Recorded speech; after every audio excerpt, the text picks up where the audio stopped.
더마카와 함께 시선 집중의 문을 열겠습니다. 어서 오세요. 네, 안녕하세요. 더마카입니다. 제이비도 아침에 빗길을 뚫고 오시느라 좀 고생 좀 하셨죠? 저 옷 다 젖었어요 지금. 아이고 저런. 어떡하나요. 벗고 말릴 수도 없고 조금만 참으시고요. 예. 함은철님, 네. 저 파주 문산에 사는데요. 지금 비가 엄청 내리고 있습니다. 네. 파주여고 앞 도로 침수로 통제되니까요. 우회하셔야 할 것 같아요. 네.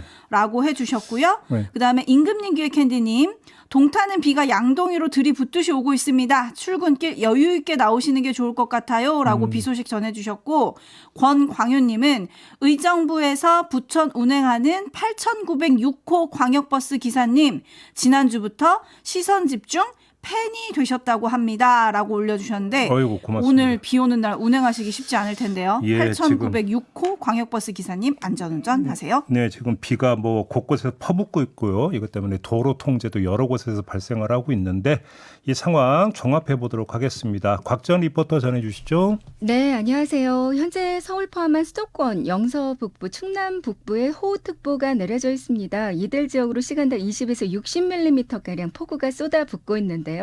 충남 태안, 인천, 중구, 경기 연천은 산사태 주의보가 경보로 강화됐고요. 동두천의 신천, 파주, 문산천도 이제 홍수주의보가 홍수 경보로 강화됐습니다. 침수로 도로 통제도 계속 추가되고 있습니다. 서울 같은 경우는 동부간선도로 양방향 전 구간, 내부순환로 성동에서 마장 구간 양방향 통제고요. 홍제천의 사천교 하부도로, 불광천 상암지하차도, 또 양재천의 영동 1교 하부도로도 통제에 들어갔습니다. 앞으로 중부지방 오후까지는 극한 호우가 예상되니까 조심하셔야겠습니다. 날씨 정보였습니다. 네, 지금 곽전 리포터가 전해드렸는데요. 다시 한번 전해드리겠습니다. 오늘 오전 7시 기점으로 경기도 광명, 과천, 성남, 안양, 의왕, 용인 호우경보가 발표가 됐습니다. 이 지역 주민들 각별히 좀 신경을 쓰시기 바랍니다. 그리고 모든 분들 출근길 바짝 신경 쓰고 좀 서두르셔야 될 것 같습니다. 네, 지금 오늘 비 소식을 전하다 보니까 우리 촌철님들이 어디에 사시는지 드러나고 있습니다. 네. 마징가님, 저희 단골 촌철님이신데요. 서산도 비가 많이 와요라고 올려주셨고, 네. 마스터 조이님, 아이고 서울과 경기는 비가 많이 오는군요. 포항은 흐리고 덥기만 합니다.라고 포항 소식 전해주셨고, 최고조남님은 양주도 비가 엄청 옵니다.라고 올려주셨고. 김영근님, 부산은 안 와요 라고 올려주셨어요. 예. 전국 곳곳에 계시는 우리 촌철님들 오늘 하루 안전한 하루 보내주셨으면 좋겠습니다. 네. 그리고 안전안내 문자가 왔는데요. 1호선 및 경의중앙선 전동 열차 운행이 지연 및 운행 대기가 있을 수 있다라고 한국철도공사가 안전 안내 문자를 보냈습니다. 출근길 1호선이나 경의중앙선 타셔야 되는 분들은 확인하셔야 될 것 같아요. 아무튼 오늘 출근길은 좀 더 일찍 집에서 나오셔야 될 것 같고요. 가급적이면 차는 두고 대중교통을 이용하시는 게 나을 것 같습니다. 근데 대중교통 이용하다가 지하철이 이렇게 지연되거나 이러면 어떡하죠? 그럼 좀 더 빨리, 그래서 좀 빨리 좀 나오셔야 될 것 같아요. 지각해도 오늘은 좀 봐주시면 좋을 것 같아요. 봐줘야죠, 사장님. 저도 안 오고 싶었다고요. 사장님이라고 지각해서 뭐 저기 예외가 될 수 있겠습니까? 그럼 제 입이 이렇게 비가 많이 올 땐 저도 안 와도 되나요? 저 다 젖었다고 했잖아요. 비를 뚫고 왔잖아요. 네, 저는 촌철님들을 생각해서 네. 어떻게든 오는 걸로 하겠습니다. 자, 오늘 소개되신 분들에게도 커피 보내드릴 거고요. 기상정보 그리고 곳곳의 도로교통 상황 많이 보내주시면 저희가 방송에서 알차게 다뤄보도록 하겠습니다. 뉴스와 분석이 함께하는 제이비타임즈, 오늘 주목할 첫 번째 뉴스 어떤 건가요? 국민의힘의 당대표 경선 주자들이 어제 CBS에서 토론회를 가졌는데 여기서 돌발적인 내용이 튀어나왔죠. 나경원 후보가 이재명 대표 구속영장이 기각된 일을 거론하며 법무장관으로서의 책무를 다하지 못한 것 아니냐, 이렇게 한동훈 후보를 비판하자 한동훈 후보가 받아치면서 이런 말을 했습니다. 나 의원님께서 저에게 본인의 패스트트랙 사건 공소 취소에다가 부탁하신 적 있으시죠? 저는 거기에 대해서 제가 그럴 수 없다고 말씀드렸고요. 그런 식으로 저희가 구체적 사안에 개입할 수 없습니다. 법무부 장관은. 이에 대해서 나경원 후보는 이렇게 말했는데요. 마저 들어보시죠. 그거는 구체적 사건이 아니라요. 실질적으로는 그거는요. 저의 유무죄에 관한 것이 아니라 우리 헌법과 법치를 바로 세우느냐 아니냐의 문제입니다. 저의 유불리는 중요하지 않다고 생각을 합니다. 네, 이 발언이 나오는 순간 두 분의 표정이 예. 장난 아니었는데요. 어쨌든 나경원 후보는 토론회가 끝나고 나서 역시 한동훈 후보의 입이 우리 당 최대 리스크다. 이렇게 SNS에 글을 올리기도 했습니다. 예. 파문이 일고 있는데 어떻게 봐야 될까요? 전당대회가 자폭대회가 되고 있다는 진단이 있는 것 같는데요. 맞는 것 같습니다. 전당대회가 아니라 분당대회라고 하는 표현도 등장했는데 역시 맞는 것 같습니다. 서로가 서로를 수사 대상으로 밀어놓고 있다라고 하는 지적도 나오고 있는데 역시 맞는 것 같습니다. 여기에는 더 이상 토달 게 없습니다. 저희는 그 다음을 짚어보겠습니다. 다음이라고 하면 뭔가요? 결론부터 말씀드리면 이로써 판정리가 됐다. 이런 말씀을 드리겠습니다. 판 정리가 됐다고요? 네. 어제를 기점으로 나경원 후보는 반한의 길을 걸을 수밖에 없게 됐다는 겁니다. 심정적으로는 물론 정치 전략상으로도 그럴 수밖에 없게 됐다라는 건데요. 자, 두 개의 상상력을 가동해 보겠습니다. 자, 첫 번째인데요. 자, 수사는 불가피할 것 같지 않습니까? 그러게요. 벌써 청탁금지법 위반이다. 야권에서 둘 다 수사받아야 된다. 이런 얘기가 나오고 있죠. 자, 수사가 개시가 되면 어떤 장면이 연출이 될까요? 나경원 의원 당연히 수사 대상이 될 거고 한동훈 후보 같은 경우도 역시 또 참고인이 될지 뭐가 될지는 모르겠습니다만 같이 조사를 받을 수밖에 없는 거 아니겠습니까? 사법적으로 대척점에서 서로 마주보게 될 겁니다. 나경원 후보의 방탄 전략은 어떻게 되겠습니까? 여기서 자신을 한동훈 후보로부터 핍박받는, 그래서 모함을 받는 사람으로 묘사하는 것으로 갈 수밖에 없는 거 아니겠습니까? 좋든 싫든 이렇게 반한동훈의 스탠스를 유지해야만 한다는 겁니다. 전략상. 두 번째, 나경원 후보는 전당대회에 출마하면서 대선 불출마를 선언을 했습니다. 그래서 나경원 후보의 선택지는 대표가 되거나 그게 아니면 서울시장 같은 다른 선출직을 노리는 것, 뭐 이런 이야기가 여의도에서 많이 있었습니다. 그런데 한동훈 후보가 만약에 대표가 된다면 어떻게 될까요? 자신이 부정청탁의 장본인으로 폭로한 사람에게 공천장을 주겠습니까? 물론 지방선거를 기준으로 하면은 국민의힘의 당헌당규상 대권 당권 분리 규정이 있어서 이때 대표직을 유지할 수는 없겠죠. 하지만 한동훈 세력은 계속 건재하지 않겠습니까? 그래서 뭐 마찬가지 이야기라고 생각을 하는데요. 아마 쉽지 않을 겁니다. 공천장 주는 게. 자, 이에 맞서는 그러면 나경원 후보의 전략은 뭐가 되겠습니까? 역시 한동훈으로부터 핍박받는 사람으로 자기 묘사하는 것밖에는 방법이 없다라는 겁니다. 이렇게 정리하고 나면 며칠 남지 않은 전당대회의 역학구도는 쉽게 정리가 됩니다. 나경원 후보는 자신이 반한동훈의 선도주자가 돼서 원희룡 후보의 지원을 유도하거나 아니면 원희룡 후보를 반한동훈의 선도주자로 인정하고 그를 지원하거나 둘 중에 하나밖에 없다. 이런 겁니다. 그런 점에서 전당대회 판은 정리가 됐다. 이런 말씀을 드리는 겁니다. 결선 투표에 갔을 때는 단일화가 가능하지 않겠냐 이런 분위기가 있었는데 그 밑자락이 이렇게 깔리는 건가요? 그렇습니다. 내일부터 선거인단 투표가 시작이 되는데 어떤 영향을 줄지 좀 주목을 해야 될 것 같고 네. 마지막으로 한마디만 더 하겠습니다. 이 분석이 맞다면 급작스런 폭로에 배어있는 한동훈 후보의 정치 내공을 어떻게 평가를 해야 할까라고 하는 점이 남습니다. 나경원 후보를 끝까지 중립지대 또는 경계지대에 남겨놓기는커녕 오히려 반한동훈 진영으로 넘어가게 만들었으니까 내공이 높다고 볼 수는 없을 것 같습니다. 단보다는 급에 가까운 게 아니냐 이렇게 평가를 해야 될 것 같은데요. 정반대로 이런 해석도 가능하겠죠. 나경원 요인을 무시하더라도 대표되는데 아무 문제가 없다고 판단해서 저렇게 한 것이다. 뭐 이거 가능성도 배제할 수 없는 거 아니겠습니까? 그렇다 하더라도 내공이 높다고는 볼 수 없다. 왜냐? 정치인의 기본은 적을 최소화하는 것이거든요. 그런데 적을 만들어버렸다라는 점에서 내공을 후하게 쳐주기는 힘들다. 이런 말씀까지 마저드리겠습니다. 네, 국민의힘 한 초선 의원이 과거 김무성 서청원의 당대표 경선, 이명박 박근혜의 대선 후보 경선 때를 보는 것 같다. 누가 당대표가 되는지를 볼 것이 아니라 앞으로 국민의힘을 어떻게 지킬 건지 보수를 어떻게 재건할 건지를 봐야 되는데 안타깝다. 이런 관점평을 남겼다고 하는데 네. 풀뚱님이 이런 춘철을 남겨주셨어요. 같은 당끼리 싸우면 모르던 일도 터지죠. 대선 경선 때 대장동이 나왔고 그전에 이명박 박근혜 싸울 때 BBK가 나왔고 이런 의견 보내주셨는데 어떤 정치학자가 이런 말을 남겼습니다. 정면 공격보다 더 무서운 건 측면 공격이다.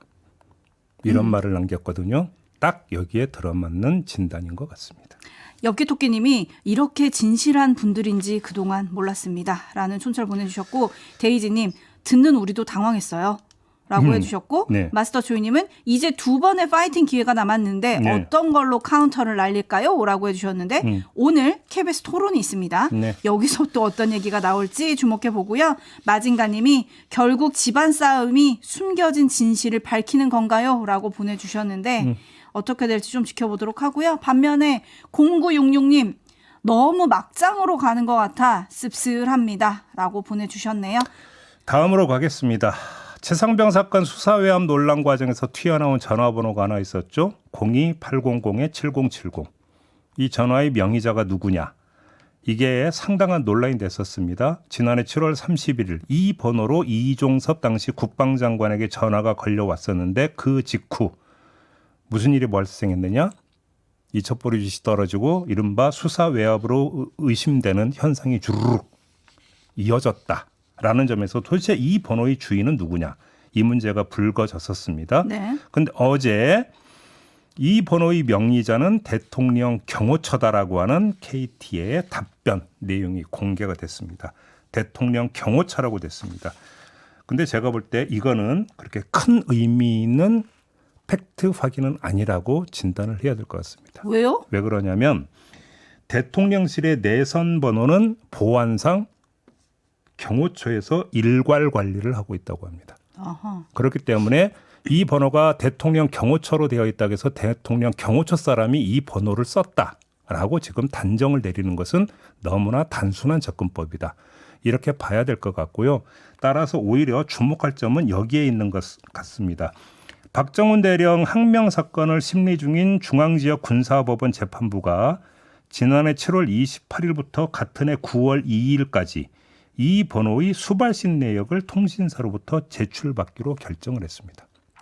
그러니까 800-7070에서 누구에게 전화를 걸었는지, 그다음에 누가 이 번호로 그러니까 전화를 걸어왔는지 그 통화 기록을 조회하기로 했다라는 것인데 만약에 통화 기록이 나오게 된다면 대충은 이 전화를 실제로 쓴 사람이 누군지는 어느 정도는 가늠해 볼 수 있을 것이다라는 겁니다. 그런데 어제 또 묘한 보도도 하나 있긴 했습니다. 발신 내역 관련해서 해당 사항 없다라는 KT의 또 답변도 있었다라고 하는 지금 소식도 함께 전해지고 있는데 해당 사항 없다는 게 도대체 무슨 뜻인지가 일단은 좀 여기서는 규명이 좀 돼야 될 것 같은데요. 네. 아무튼 통신기록 조회를 요청을 했으니까 그걸 보고 나서 이야기하는 게 맞는 것 같다. 여기까지만 말씀을 드리겠습니다.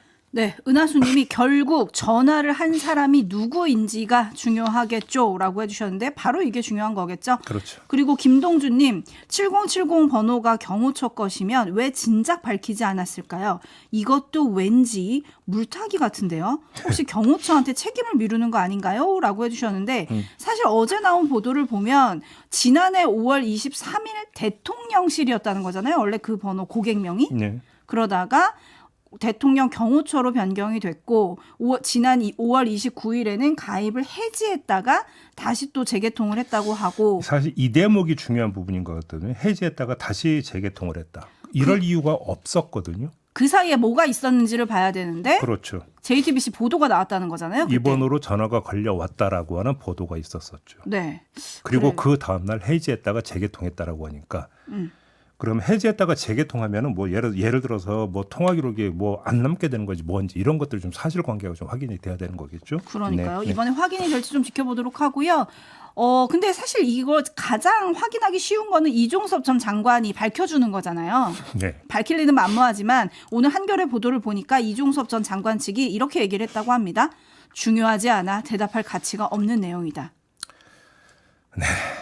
하지만 국민들은 좀 궁금한데 7070 누구한테 자발적 받으셨는지. 어딘가 자발적 밝힘보다는 밝혀내는 게 더 중요한 것 같습니다. 현실적으로. 통신기록 나올지 지켜보도록 하고요. 더 자세한 이야기는 잠시 후 김규원 변호사와 또 이 내용 짚어보도록 하겠습니다. 계속 시선 집중해 주시고요. JB타임즈 다음 주목할 뉴스는 어떤 건가요? 미국 검찰이 한국계 대북 전문가인 수미테리 박사를 기소했다고 합니다. 미국 중앙정보국 CIA 정보 분석관 출신으로 미국 외교협회 등 싱크탱크에 몸담았던 인물인데 미국 정부 당국자로부터 비공개를 전제로 건네받은 정보를 한국 정보 당국과 공유하고 한미 정부 관계자들 간의 미팅을 주선하면서 한국 정부로부터 저녁 식사와 명품 핸드백 등을 대가로 제공받은 혐의를 적용을 했다고 합니다.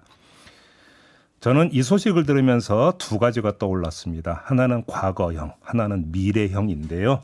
과거 관련도 있고 미래형도 있는 겁니까? 어떤 걸까요? 과거형은 이런 겁니다. 지난해 4월 여러분 기억하시죠? 미국 기밀 문건이 유출이 됐습니다. 그 내용에 우리 국가안보실의 대화 내용이 미국에 의해서 파악이 된 걸로 문서에 기록돼 있었고 이게 도청에 의해서 획득된 것이라는 의혹이 강하게 제기됐습니다. 그때 윤석열 정부는 이 문제를 덮어버렸습니다. 너무 대비되지 않습니까? 우리 그러네요. 대통령실이 도청 강력한 정황이 제기됐는데 우리 정부는 그냥 넘어가 버렸는데 미국은 어떻게 되고 있냐? 기소까지 했다. 간첩 혐의. 너무 대비된다. 이 점이 첫 번째고요. 두 번째 미래형인데 자, 이 기소 사실 자체만으로도 그렇고 더 나아가서 미국 법원에서 유죄 판결이 내려지기라도 한다면 미국 정부는 이걸 가지고 우리 정부를 어떻게 압박해 올까가 심히 우려된다는 겁니다. 특히 트럼프가 당선된다면 그가 내밀 청구서가 도대체 어떤 내용일까가 정말 걱정된다. 이 말씀도 함께 드려야 될 것 같습니다. 트럼프가 처음 집권했을 때 칼만 안 들었다라고 하는 국제적 평을 들어오지 않았습니까? 그랬던 트럼프였는데 지금 우리 정부의 상투를 잡아버린 꼴 되는 거 아니겠습니까? 그러면 청구서가 엄청 화려해질 수도 있다. 이게 걱정된다. 이 말씀도 함께 드리겠습니다. 네, 국정원 직원이 명품백을 같이 사주는 그 사진까지 공개가 됐더라고요. CCTV 그렇죠? 이게 뭐 다 잡혔다는 거 아니겠습니까? 네, 푸드리 해퍼님이 국제적인 망신입니다라고 해주셨는데 참 어떻게 진행될지 좀 지켜봐야 될 것 같고요. 다음 주목할 뉴스는 어떤 이것도 건가요? 국정원 관련인데요. 주지은 씨라는 인물이 있습니다. 2002년에 덕성여대 총학생회장을 하고 그 뒤에 소셜 메이커라고 하는 전국 연합 사회과학 동아리를 만들어서 간사로 활동했던 인물인데 이른바 왕재산 간첩단의 지령문에 다른 진보단체들과 함께 이 동아리 이름이 올랐었나 봐요. 이 때문인지 국정원이 주 씨를 사찰하다가 걸린 일이 있었다고 합니다. 국정원 직원 이모 씨가 지난 3월 23일에 서울의 한 편의점에서 주 씨를 몰래 촬영하다가 들킨 건데요. 그의 휴대전화에서 주 씨 그리고 주 씨 지인의 행적이 기록된 게 나왔다고 합니다. 사찰했다는 이야기가 되는데 이 씨는 서울 수사경찰서에 스토킹 혐의로 입건돼 조사를 받고 있었는데 느닷없이 주 씨와 주 씨를 도와 이 씨를 잡은 성명불상의 2명을 이 국정원 직원 이 씨가 고소를 했다고 합니다. 혐의도 다양했는데 특수폭행치상, 특수감금, 특수강요, 정보통신망법상의 비밀누설, 명예훼손 등등을 다 걸어버렸다고 합니다. 혐의가 엄청난데요. 네. 왜 고소를 했습니까? 고소장을 보면 안보 위해자 주지은을 비롯해 이와 함께 교류하는 8명 정도가 몸을 잡아 밀치고 멱살을 잡아 흔들고 양팔을 뒤로 꺾어 움직이지 못하게 하는 등의 방법으로 폭행했다. 이렇게 주장을 했고요. 그러면서 극심한 스트레스와 정신적 고통에 시달리고 있다라고 주장을 했다고 합니다. 또 요추와 인대에 전치 2주의 염좌 등 상해를 입었다고도 주장을 했다고 하는데 아울러 하나 더 전해드릴 거예요. 안보 위해자 등에 대한 정보 수집 활동, 확인 등의 대응 조치 활동은 밀행성을 그 본질적 특성으로 하기에 100번 양보에 일단은 특수폭행치상의 죄책만으로 고소를 제기한다. 이렇게 밝혔다고 하는데요. 이 사람도 100번 양보하는 걸 되게 좋아하나 봅니다. 고소장에 100번 양보해서라고 썼다고 하는데 저도 100번 양보해서 그냥 이 말만 하고 끝내겠습니다. 이런 경우를 두고 뭐라고 하느냐? 방귀 낀 사람이 성낸다라고 한다라는 겁니다. 성숙한 어른님의 촌철로 이 뉴스 마무리해야 될 것 같아요. 네. 안에서 새는 바가지, 밖에서도 샜네요. 국정원을 두고 하는 말인 것 같습니다. 그러겠습니다. 그리고 촌철님들이 교통 상황 많이 제보해주고 계신데요. 0123님, 외곽순환 일산에서 판교 방향 수암터널 1km 전 도로 침수됐습니다. 알려오셨고요. 네. 1502님, 경기도 오산입니다. 비가 많이 와서 배수로 막힌 곳이 많습니다. 안전운행하세요. 라고 올려주셨고요. 지금 현재 동부간선 양방향 전 구간 그리고 내부순환 성수방향 일부 마장에서 성동까지요. 그리고 증산교 하부도로 다 교통이 통제되고 있다는 소식 들어와 있고요. 지하철 1호선 덕정역에서 연천역 구간, 경의중앙선 문산역에서 도라산역 구간은 첫 차부터 운행이 중단돼서 출근길 교통 혼잡이 예상된다고 하네요. JB의 말대로 좀 일찍 서둘러서 출근길에 오르셔야 될 것 같습니다. 네, 7시 20분 기준으로 경기 서울 지역에 호우경보가 발효되어 있는 상황입니다. 안전 유의하시기 바랍니다. 자, 이렇게 JB타임즈 마무리할게요. 담화가 수고하셨습니다. 고맙습니다.